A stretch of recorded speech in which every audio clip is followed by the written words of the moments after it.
کشورمان وطن عزیزمان این نوروز عالم افروز را به یک شکوه و شهامت بلند جشن میگیرند و امروز همگی شما دوستان مهمانان عالی قدر را به نوروز عالم افروز تبریک و مبارکباد میگیم.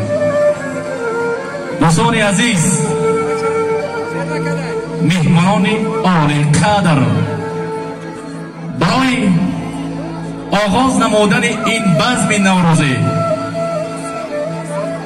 برای کشودن نمودن این بزم نوروزی، دوستان عزیز، بزم نوروزی با سرود و ترانه های دلشو با رقص و زیبا می شود و امروز هنرمند جوان، هنرمند خطلان زمین،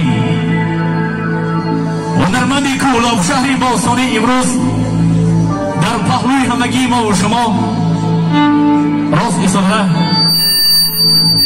با آواز شیرین خود، با سرود ترانه های دلشوب خود انا همین بزم نوروزی را زیبا میگرداند. این است سعید نظری خوشه. مرحبا.